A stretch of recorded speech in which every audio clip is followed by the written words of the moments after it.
आकाशरू खसिला बरफ चापी हुई मरीगले 43 जन आउ खोजिले मध्य मिलुनी मृत शरीर सते जेमिति आकाशरू पहाड़ छिड़ी पड़ी बंचिबाकू शत चेष्टा करथिले हेले एते बड़ बरफ खंड जे आउ प्रबल थंडारे ठक ठक पड़ी मरीगले।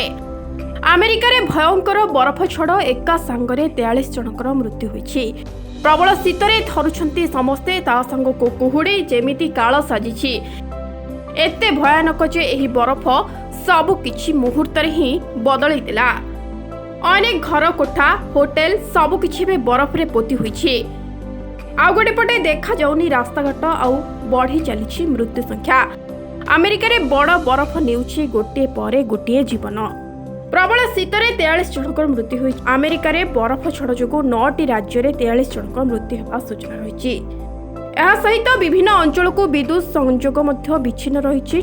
टेनिस रे चलित सप्ताह रे सर्वाधिक 14 जनकर मृत्यु हेबा परे नुआ शीत ऋतु एडवाइजरी जारी होईछि। सेहीपरि ओर्गेन रे बरफ छड़े विद्युत खुंट उपुड़ी पड़ू 3 जनकर मृत्यु होता बेले बरफ चोड़ जो अनेक विमान विलंबित किंबा बातिल होता बेले बहु स्कूल ऑफिस कॉलेज बंद रही। आगामी दिन में बरफ छड़ तीव्रतार हब बोली पाणीपाग विभाग पक्षरु सूचना रही। ब्यूरो रिपोर्ट निरपेक्ष।